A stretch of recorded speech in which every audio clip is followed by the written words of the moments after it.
is Ian Nethercott from the Auto Hub show. This is our one-on-one show, and I have Rick. We've interviewed Rick before at different events in the past, so I'm not going to get into the history of Rick and how he got into car business. But maybe what we can start with is obviously the last 2 or 3 years were kind of interesting in car business from we got it all figured out to we don't to change. What have you been seeing, say at NADA or the end of last year, that's got you kind of leaning in, going, God, this is an interesting move. What do you think?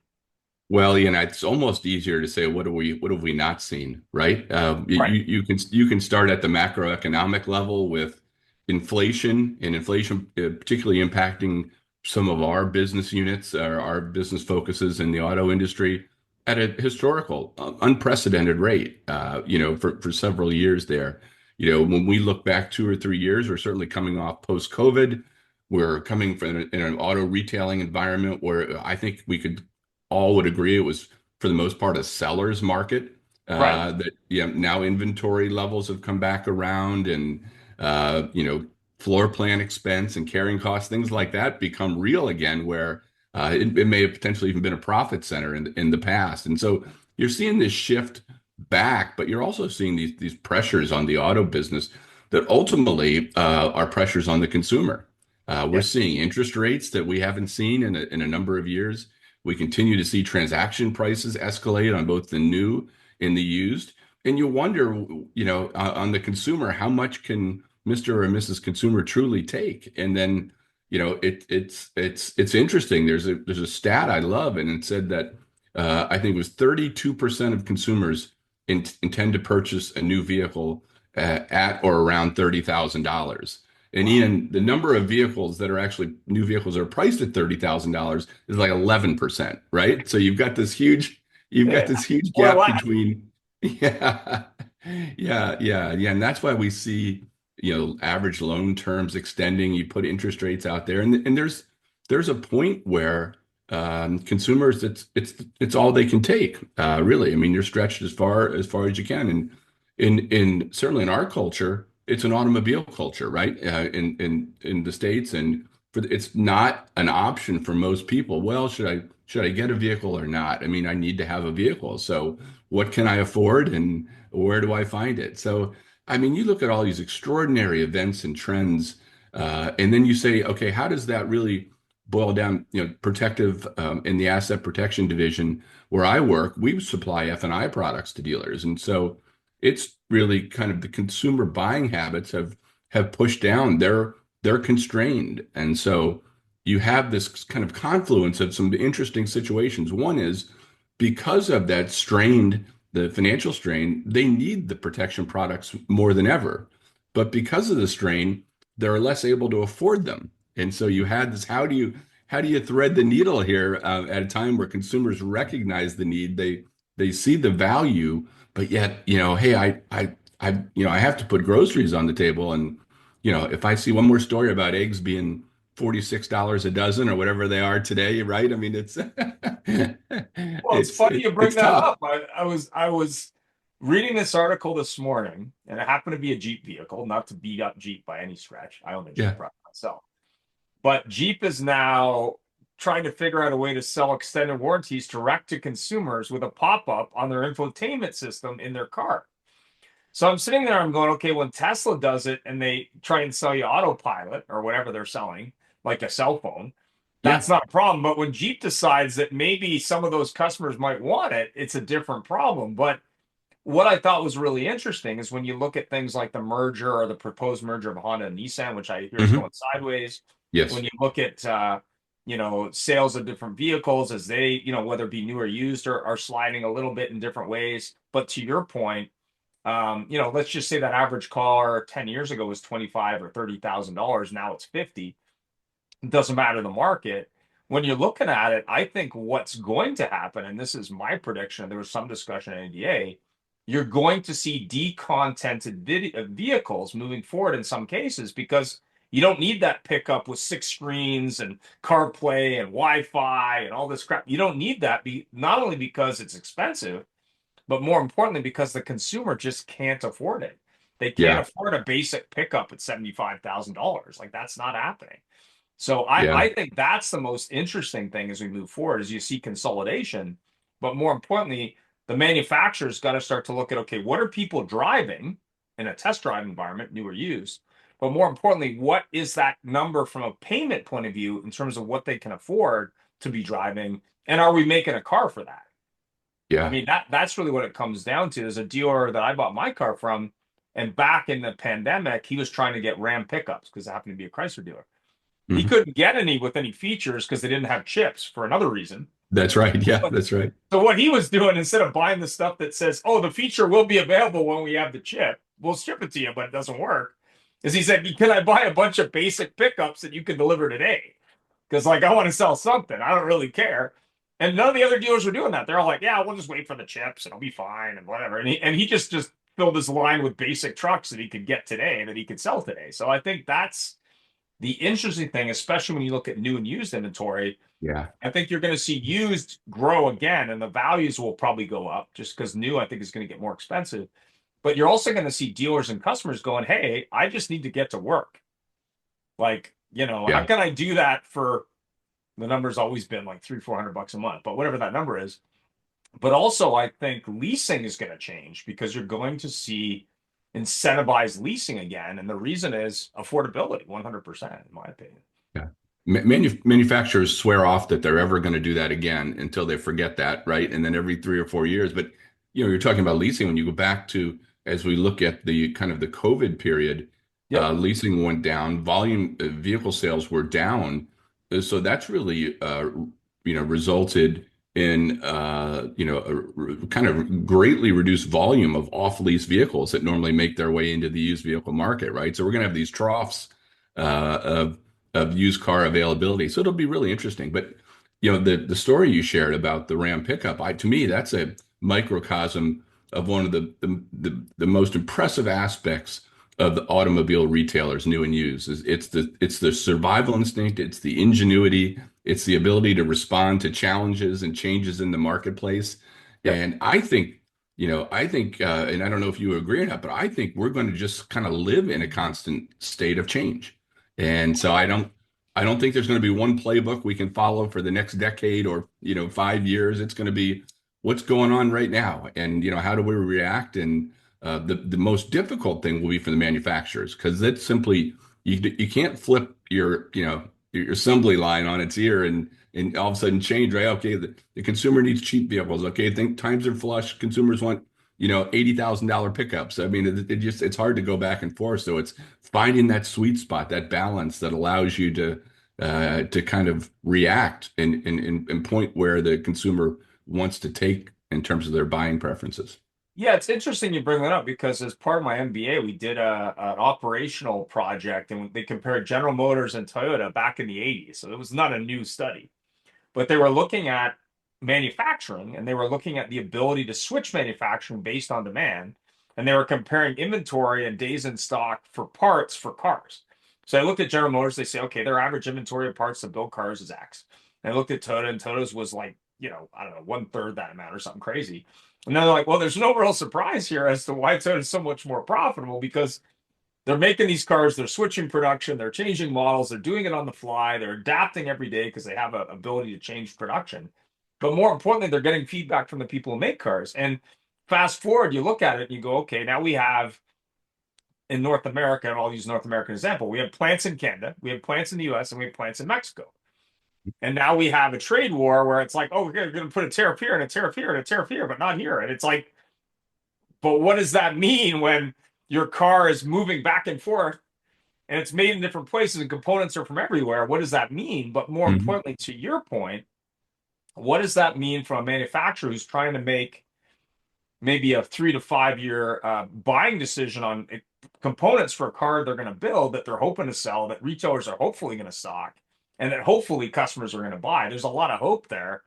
And you're seeing this even with big manufacturers like Tesla, where they're saying not Yeah. only is that an issue, you got global issues at the same time. You've got a market in China, which is changing the global demand for cars. You've got different countries changing the way they incentivize different cars. You've got components coming globally from everywhere. So how do you Yeah. do that? I don't know. So I think the big short term learning, and this is one I get from my buddy there in Pennsylvania, Dilburg, Pennsylvania, Rob Ruth Ford, where basically he said, "Hey, we sell 300 used cars a month. Why do we do that? Because like we have control over it. Like the new cars, yeah, we sell some of those, like we have them, it's fine. But I think you're going to see a lot of dealers go, if I'm inventorying 300 pieces and it's costing me XYZ a month and I'm only moving 100 or whatever that number is, I'm better to inventory lower cost used pieces that I can make more money and I can ship that to supply and demand. But I also think what's going to be interesting, and this is just my 10 cents, as you look at change, and I'll use technology as an example because at NADA this year, I interviewed, I think, about 12 companies. And what I heard, which was different from last year, was yeah, we have AI, but we're not calling it that. We're calling it this. Or we have technology, but it's not scary. It only does these things. Or we have integration, but it only does these things, not those things. And I was comparing it to last year, going, okay, last year you were touting everything's artificial intelligence, and now you're touting, oh, don't be afraid. It's not going to replace you, which I thought was interesting.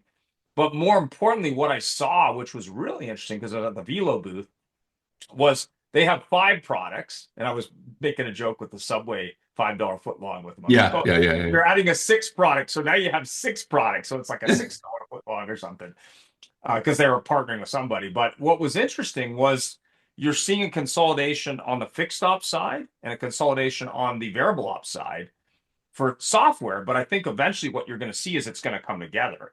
And that's where I see the big opportunity in 2025 is the departments that were siloed historically and probably still are, whether it be parts, service, sales, Yeah. F&I, they're all going to have to get together in a room and say, okay, how can we work together to drive growth? Because they can no longer operate like separate businesses, in my opinion, to make Yeah, that Ian. work.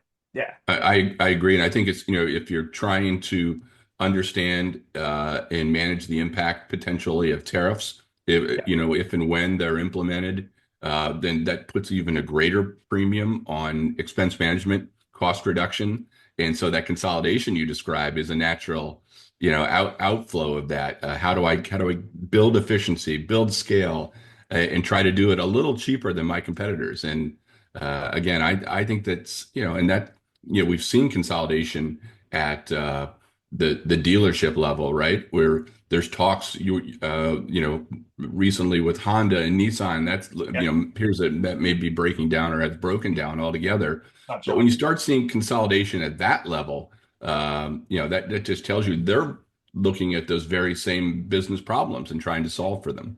And so it'll be really, really, and so we started the conversation just talking about change, and I think this is just an example of what we have to be prepared to confront. And again, the North American entrepreneur, automobile retailer, never underestimate him or her and their ability to respond. Just like your friend that you described in Pennsylvania, absolutely. They now he or she needs somebody selling a lot of new cars elsewhere so they can continue to get their used car inventory, right? So you've got to, but that's the kind of response where you say, hey, I see here how a pathway to being profitable in meeting the needs of my particular marketplace. So what do you see as you look at generations there? So I'm looking at millennials, Gen Z, and what I think they call them Generation Beta. I think that's the youngest Yeah. generation now. I guess they're like a beta version of the future or something. I don't know. I don't know what the nomenclature is. What But if what if the beta goes badly though? Don't you with a beta test, don't you have the ability to shut it yeah, down? Isn't beta that testing my kid. I'm not sure what they're going to be, but they're a beta. The alpha's coming next, I guess. I don't know. But yeah, yeah, when I look at how that generation views cars, they kind of view them like these devices. Pick your device, whether it be an yeah, iPhone or Android, doesn't matter. So yeah. they kind of view it that way. And I think we're seeing manufacturers do that in terms of so many screens and features that are obviously raising the cost. But I guess my question is when you look at things like self-driving cars, you look at things like leasing, you look at things like fractional ownership, how do you think the dealers are going to adapt from a product standpoint to sell them, say, a finance product or a protection product or a funding product that would be different than, say, that step selling from 25, 30 years ago that went to menu and it's now like, okay, my payment is $500. What do I need? But more importantly, how can I, bond that with my fractional thing? And I always use Apple as an example here because Apple products, they used to sell an extended warranty. that was 2 years. So it was like 1 year and then you got a 2 year extension. And now they've adapted where you can do it annually forever if you want. I see when you look at car ownership, much like with cell phones, where they're basically like, oh, you never own it. You're renting it for 2 years and a new contract, and they're giving you another one. What do you see that impact on products? Do you see that that's going to mean different products? Do you see that's going to mean changing how they sell products? I mean, like, what do you think? Well, I think it's all the above, right? It's kind of the same scenario emerged out of the rise of EVs or hybrid vehicles, right? Because Yeah. EV, you're not selling oil changes product to those, right? I mean, it's you have to say, okay, where is the market going, and then you have to create those products. One thing that's certain is the consumer wants to protect themselves against unforeseen events, right? That could be financially impactful to them. And so our responsibility is just to stay very, very close to our dealer customers, our financial institution customers, really understand what their consumers are looking for and supply those products. In this current time where the consumer is stretched and strained financially, it might be, hey, let's look at products that have a little less coverage to them that becomes more like catastrophic medical coverage versus Mhm. comprehensive medical coverage, right? Instead of Yeah. covering everything, maybe I'm going to cover the big expensive parts, or maybe it's technology. You were referencing generations. I mean, they view the automobile very differently. And I think that's going to continue to evolve as well. I think a few years ago, Mary Barra from GM, she said, we're not a transportation company, we're an information company, right? I mean, that's with all the information that's coming out of these vehicles. I think it's the equivalent of 25 high definition movies that's emitted from these vehicles every hour. Now, Yeah. how you harness that and how you process that. But there's one thing for certain, when you look at the younger generations, the technology is really important, right? It's very, very important. But you also see in the younger generation, our studies have shown brand loyalty is not as strong. It's simply, in many cases, it's simply the vehicle has to be functional, but it better have the technology that I need to that doesn't negatively impact my lifestyle. Yeah, I mean, when you look at it and you see the cell phone comparison, but more importantly, the vehicle side, years ago it was probably more about performance and styling, and today it's more about, okay, I need something that does this, that doesn't have a lot of additional costs. I look at products like prepaid maintenance, for example, Yeah, or extended warranty, for example, or lease end protection, for example, going back to my Nissan days. But yeah, I'm looking at it going, okay, so what if that person bought a car and then they sold that car and it didn't have coverage and then you could sell coverage, or they're owning a car say 12 years and maybe, to use like electric as an example, the first user is very high price car, but by the time it's 4 years old there's a low cost because depreciation is heavy, and then you sell things like a battery upgrade. Like yeah, I think that the ownership term of cars is going to extend, but more importantly, it's going to be multiple owners. Like you're going to see that, generation millennial that's living in their parents' basement in some cases right now. They don't have the budget their parents have. Like they just don't. yeah, And they probably also don't have the interest because they're like, hey, I got to save for a house. I got to get an apartment, whatever. I don't want to live yeah. in my dad's basement forever. How do you see that changing from the dealers you talk to, how they train their people and sell products and services? Like how are they adapting to that? Well, I think one of the things that we've seen in the market has seen is the consumers want to transact at their pace on the platform of their choosing, on terms of their choosing, right? So that's really education. So I think it's we've got a consumer survey, F&I survey that's coming out in the next week or two, and Details below if we can get them. and one of the things that came out of that is, there was like a third of consumers, lack the proper education around the products. Well, if you're sitting down now, all of a sudden, you don't have any idea of what these products are, and now people just start, well, all of a sudden the no fence comes up, right? No, no, no, no, no, and some of these may have real value, and so I think that's where you talked about kind of that post sale. That's an enormous opportunity, and certainly we're involved in that and others, but I think even kind of extrapolating from there, you look at the data, right? And so maybe on that 8 or 9 year old vehicle, maybe it's like getting a life insurance policy. You get kind Yeah. of a health assessment. Maybe there's a way to tie into that. You can assess the mechanical fitness and health of that vehicle. and then you can make an offering based upon that. So I think I think it'll continue to evolve. It'll be a couple of trends that are very interesting. We do have consumers that are just sitting on the sideline. We see that with the average age of vehicles on the road Yeah. continuing to rise, right, to age longer and longer. But there's an end to that as well. Yeah. I think it's going to be very, very interesting. But I would tell my personal opinion is we all need to buckle in. It's just going to be Yeah. it's going to be constant change. So, I mean, obviously a dealership wants help. They don't know everything. We know they think they do, but they don't know everything. There's a lot of problems in dealerships, not to beat them up, but it's kind of like walking into a mess, in some cases. What does your company do in terms of protective? What do you guys do when you start working with a dealer? What's the outcome for that dealer or the manufacturer? Like, how does that work? But more importantly, like, how do they get started? Like, how do you help them? Yeah, well, the first thing you do is you assess what the processes are, right? So what we're going to do initially is we've got teams of professionals and distribution partner professionals, and they're going to go in and they're going to work with the dealer on the objectives for their business. They're going to assess the processes in place based upon the expertise, make suggestions, make alterations, test and learn. But you really have to challenge what many times what we find in underperforming dealerships are they either have good processes, but those processes are very, very dated, right? Yeah. So they're not really relevant, or they lack process. Yeah, they lack process, and so it's sort of hit or miss. And so you have that inconsistency. And when you think about the amount of money that a dealer spends to draw a customer to their lot, and then to not have the process and the staff and people be trained to not have the sort of the pre-availability of information for that consumer. So when they step foot, they kind of know what they want and sort of start qualifying themselves. Those are the kind of things we do on the front end, and that's we do it very, very effectively. We've been serving auto dealers since 1962, continuously, and have a great track record.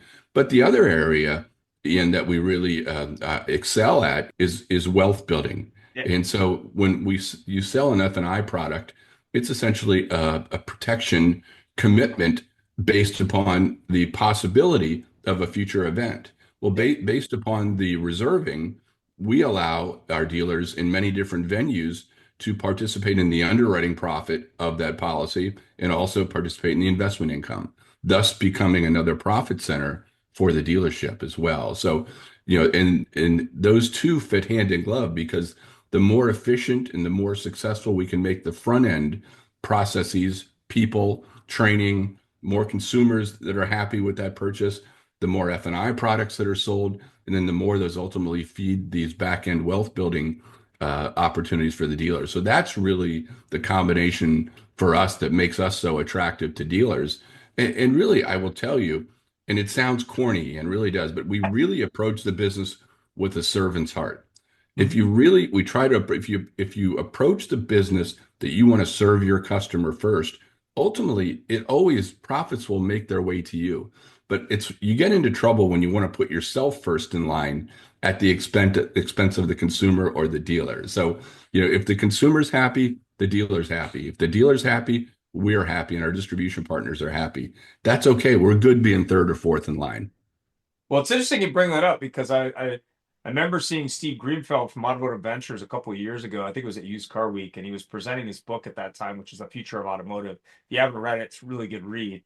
And he was putting up graphs, a room full of used car guys, about where profits were, where they are, and where they're going. And they were like, "Oh yeah, we got it all figured out, and yeah, we're making all kinds of money, and it's the best business ever, and this kind of stuff." Yeah. And he was like, "Yeah, that's great. Here's you are on the graph. Here's where you were. Here's where you're going back to." And they're like, "Oh no, we got it all figured out now, and this and that."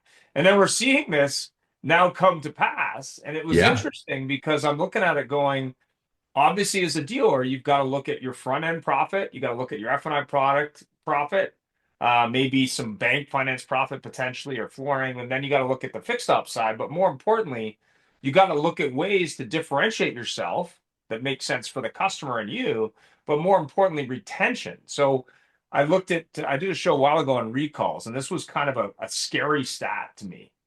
The number one product penetration for recalls completed brand in North America is Stellantis at 70%. So 30% of their cars are never fixed. They got a catastrophic problem, but nobody fixes them. But what was crazier was the other brands as a group were at like, I think 35 to 50% complete. So I'm sitting there going, okay, not only are those cars driving around with potentially a catastrophic issue, nobody's talking to them, but there's a profit margin there for not only going into service, but possibly an extended warranty product, Hmm. possibly an F&I discussion, possibly buying the vehicle because they're not comfortable with it for whatever reason. But when you're talking to dealers about finance products, I think they have kind of these blinders on. I want to sell everything at the first crack. Like I want to sell everyone everything. And I always use the example when I worked for Nissan years ago. I worked for Safeguard and Nissan, so we trained people how to sell finance products. And Hmm. one of the Hmm. smartest agents that I worked with happened to work at a store, and she had a little LCD screen on her desk. So what she would do is it was generally husband and wife, not that that's always the case, and she'd have a video playing of the benefits of the product all the time. So when they sat down, she said the husband would always look at the screen no matter what was on it, and then she'd sell the wife 100% of the time. She said it wouldn't matter if it was hockey or football or product demo, it didn't matter. She said instantly they were distracted. And I thought that was interesting because we had the same thing that we did with some dealers where they had a screen in the service department where they were selling accessories. And everything that was on the screen instead of news was a promo on what accessories you should buy. Like, here's what you should buy. So I was Yeah. curious as to when we look at products from, say, CDK or Techion or Reynolds and Reynolds or PBS, where they're trying to do a digital sale and they're trying to do product presentations. Where do you think that's going from, say, a menu to product presentation where they can, give people more of an understanding of the products versus just trying to hard sell them? I mean, where do you think that's going? Yeah, well, I think everything is right. I mean, as consumers, think about how many products in your life where you make purchases, how many of them do you make a physical purchase versus how many are they online, right? I Yeah, mean, you think, okay, it's 11:15. Shoot, I forgot I need this and this and this. I'm going to go order it, and yeah, you're on your way. And automobiles aren't quite that impulsive, but I think the same as consumers, we're conditioned to buy that way. And yeah, so I think in dealers recognize this, and this comes out in our in the forthcoming survey. They recognize that the consumer, where the consumer wants to engage. yeah, You can try to force them into the showroom, but you realize you've got to give them a lot more to get them in the showroom. They're Ian, I don't know about you, but I think the days of going through the Saturday newspaper looking at the car ads, right? Those are kind of You mean those the have been yellow gone for pages 20 isn't a years. thing anymore? Really? Yeah. Your local newspaper ad with we've got free tires for life, or well, Yeah. I saw one. What was it the other day? Free tire storage for life. I'm like, Yeah. what? Like, what are you doing? Yeah. Like, Yeah. I mean, and the other thing that's interesting is you see Amazon get into the car business and Yep. other companies. Is to your point, if I when I'm trying to sell you a car on an OEM website or a dealer website, if I'm not only got videos explaining the car, but also explaining the products versus just a digital retail process, which rightly or wrongly, if you can't sell a car on digital retail, you can't sell products, you probably can't sell accessories. So clearly that process is not correct. But more importantly, what's going to happen, and I hear this with a lack of friction now with people like Benstock, is what they want is they want the same help remotely than they got in the store years ago. The young people are like, hey, I want to buy a pair of Nikes. I want to talk to a salesperson at Nike now. Like I just want to buy them right now. I don't want to go there. But Yeah. if you could do a lot of that remotely in the same detailed way, I think you'd have the solution. Because then they'd understand the product. They could ask questions. They're not in a box environment. They're not in a pressure cooker. They're not there for 6 hours. They're like, yeah, I want to buy this car. I got to drive it first, but I want to know what can I add to it? How can I customize it? And I always go back to, I think the brand was Scion, where they tried to go, oh, we're gonna make a Toyota but different. It's going to be like, we're going to put like the pink wheels on it or whatever. Yeah, yeah, And I yeah, think that's kind of where dealers are going to pick up some profit. They're going to sell finance products. They're going to sell, life and disability products. They're going to sell lease end protection. But more importantly, they're going to customize it like you customize an outfit. Like the guy in what is it, King of Cars in yeah, Las Vegas does. Like, what wheels did you want? What color did you yeah. want? What interior did you want? Those kind of things. I think that's going to be the future because manufacturers need to know what to build, but more importantly, they're going to need more profit centers. They're going to Yeah, need to and figure out how to customize cars at manufacturers. I think you're right. Kind of order and then it build and deliver. But I think the other thing that's going to happen when beyond selling the consumer, it's going to be reselling the consumer. It's Yeah. how do I stay connected to that consumer? Whether it's service offers, things like that via an app or whatever, the campaign's going to be. And then, finding out, hey, if they are keeping vehicles 12, 13, 14 years, after year 5 or 6, is there products then at that point I can continue to engage that consumer and create profit centers? Well, I'll use an example, and I actually showed this to Ford, I think, last year. And I said, why? It's got all these stats, like it's like a health check on your car or whatever that is. And you look here and it says offers and promotions, nothing's available. Like, why are you not pitching me anything right here when I'm looking at the app? Like, why is this doesn't have an ad for something? Like every time I look at this ad to start my vehicle or lock it or whatever I'm doing, why wouldn't it have an ad like, oh, well, we notice you're doing this kind of driving, or we notice you got this much mileage or whatever? Why isn't there an interaction there? But more importantly, if I'm a dealer, why am I not screaming bloody hell going like, hey, I want to sell floor mats, I want to sell roof rails, I want to sell oil changes, I want to sell extended warranty, I want to sell whatever. I noticed you didn't buy extended warranty when you bought the car and your expiration is going to happen. So I think to your point, that's going to happen, but it's not just going to happen on smartphones. It's going to happen in car. Yeah, Like I always use the example Sirius because Sirius XM I think is dead, but they call me and they're like, okay, you had a 90-day trial. I said, yeah, I don't use it. Well, did you want to extend it for a year? I said, no, like, did you even check if I used it? They're like, what do you mean? Well, surely you would know if I used it in the car, like how many hours, and you could then build a case. But if the app on the for the car did that, then maybe there's an option. But more importantly, if I'm a dealer, to your point, I want to be connecting with that customer to keep me top of mind. I mean, BDC is yeah, great and emails are great and old school mail is great and yellow yeah, pages, I'm sure were good as were newspapers. But today people are living on these devices. yeah. So, But you Ian, got to communicate with them, right? yeah, what you described though, I mean, you're saying why aren't I receiving solicitations? The person next to you might be offended beyond all offenses, right? If they are getting the inundated because every time they drive by a Starbucks or up in Canada a Tim Hortons or something, Yeah. they know you're going by one of those, and you start getting those that right. People view that as intrusive, an invasion of privacy, and so I think it's sort of we talked about meeting the consumer where they want to be met. I mean, you're like, hey, bring it on. I'll decide what I like. I'll delete everything else. Yeah. Others will be like, you shouldn't be tracking me. You shouldn't know how many left turns I make and, my route to work and how often I'm using my satellite radio. That's my business and invasion of privacy. So, Yeah, but I mean, you look at the movie, I think it's Minority Report, where he's walking by and the ads like pop out and they're like selling to him directly. I think if you do it in such a way that it's on the low end of pushy, I think it's fine. I mean, I always use the example I used on a Porsche Macan product. And I remember I was driving this down a very steep highway, and the warnings on the car were very polite, in a weird way, like unlike any other car I ever owned. So instead of saying, service your car now, it would be like, we suggest you look at doing this soon.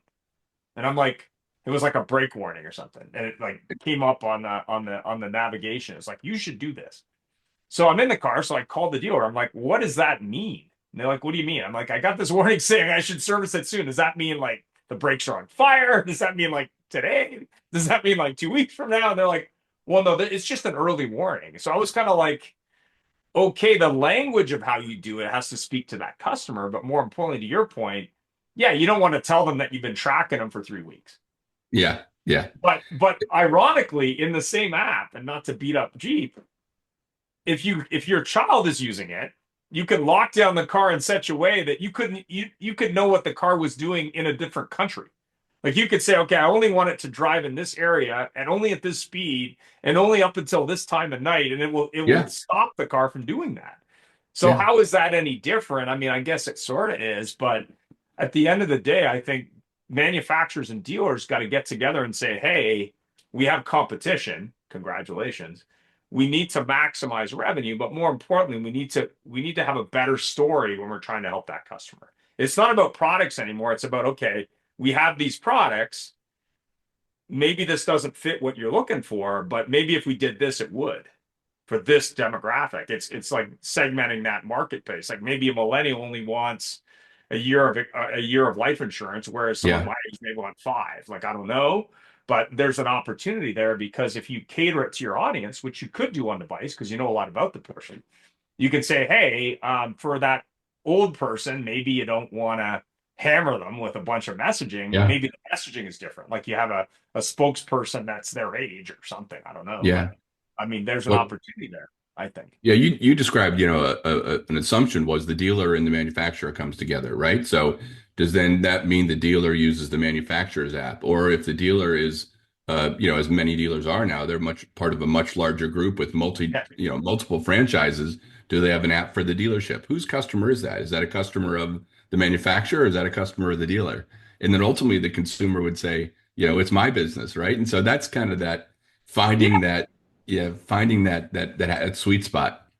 I think that's a different conversation, but to the same point, let's just say, and BMW, I think, got a little hot water about this. They were trying to do like a monthly fee to use the heated seats on the car or something to Yeah. that effect. And I think even Musk was doing this. He was saying, "Yeah, we can give you self-driving, but we got to upgrade the computer in your car because the one we put in there doesn't won't do it," kind of thing. But I'm looking at it going, okay, it's a shared customer. Most customers don't see dealership A, B, and C being different. They think it's a Honda store to pick a brand. You got to get together. Like if you're a McDonald's franchise, you're not making your McMuffin differently. It's the same customer. You're sharing the data. But more importantly, I think they've got to draw that line and say, okay, what part of the profit is mine? And not only that, as they get more data, they'll know which dealers are doing a better job. And those dealers will probably have a better negotiation. Like when you look at data, and I saw this, I think it was a lot links at the show, and he had this big screen and he was talking about all this data of where people were going and all this stuff. And I'm sitting there going, yeah, that's useful, but more importantly, it's useful to everybody if you get in the same room. But to your point, dealers are territorial. Like they're like, oh yeah, that's my customer. Well, is it though? I mean, if you don't talk to them for 3 years, it probably isn't. Like it's probably anyone's customer at that point. So I guess that's the other question. If I've got access to data, whether it's in my DMS or CRM or from the manufacturer, and they're sharing that data with me, what does that mean for a dealer who say wants to work with Protective and say, hey, I have this data, I want to put it to work. Like, how do I do that? But more importantly, how do I do that in the current time when change is happening? Like, how do I get ahead of that? Yeah. Well, for us, the difficulty is we cannot prescribe a single approach to post-sale marketing. Right. Dealers all have they nearly all of them have different approaches based upon their markets and their value props. What we really need to do is make sure that we understand those different processes and supply the products that are tailored to, best move the campaigns forward. So we really view ourselves as a strategy enabler in that post-sale marketing world, as opposed to this is the way you do it, because there is no singular way, right? We've all seen that with Yep. dealers. There's many different, digital marketing strategies, post-sale strategies. So we're going to try to, we'll try to always be a source of best practices, observations from around the country that we can share. But ultimately, it's how do we enable the strategy, drive it forward through the product offering. So how does someone reach out to you, Rick, and Protective, but more importantly, how do they get started? Like they say, hey man, like I love what you're doing. I have no idea how to do it. I'm a car dealer. I have trouble with math. I need help. Like what can you do for me? Like how do I get started? What's in it for me or whatever that is, and how quickly can you do it? Yeah, absolutely. Well, the good thing being a national company is we're very responsive. Our website, protectiveassetprotection.com, reach out to us there. We monitor that. I will tell you, 20 groups, it's very likely that almost every 20 group that a new franchise dealer is in has a Protective customer in there in terms of our footprint and our presence. So, but I would say the website, Ian, would be the way to go. And, I give you my assurances that we're responsive. If not, gonna ping me on that site or ping me on LinkedIn, and I'll respond to you personally. And there will be details below. Obviously, Rick, I'm sure, is on LinkedIn and there's a website, but also, it's always about the customer first, whether that be the dealer or their customers or the OEM.